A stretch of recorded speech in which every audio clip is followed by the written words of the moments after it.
Another tale from the Twilight Zone. This is called The Hospital. The year is 2015. The scene is a hospital, and all the beds are empty. It is 1 year after first contact.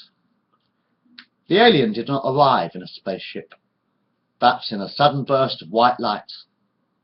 He called the method subspace teleportation. The alien was humanoid in feature.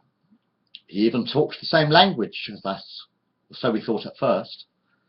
But it turns out that he was using a translation device implanted into his brain, although these details are not important in this story. There is a sign on the main entrance door of the hospital which reads, "Closing down." Dr. Jonah Radcliffe is making his final rounds around the empty wards. Sister Betty Sullivan is the only nurse still employed by the hospital.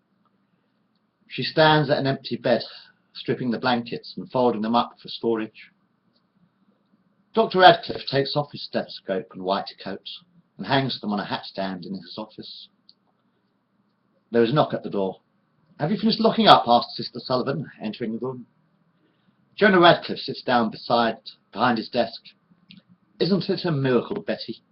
It's been only a year since the alien appeared on our planet, and now we are out of a job."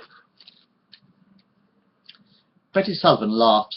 "Mr. Holborn is certainly a very talented healer, isn't he? Who would have believed in such a simple cure for cancer and heart disease?" she sighed. Dr. Radcliffe reached into his jacket pocket and took out a packet of cigarettes. He handed one to Sister Sullivan. She put the white tube between her lips, and he lit the tapered end with a golden cigarette lighter.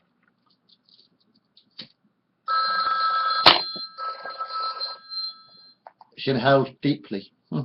"What shall we do now?" she asked. "Oh, let's go down to the burger bar," suggested Dr. Radcliffe. "We don't want our cholesterol levels to get too low now, do we?" Sister Sullivan sits down on the corner of the doctor's desk. "Oh, Jonah, it's almost 11:30 in the morning. Let's go down to the pub instead.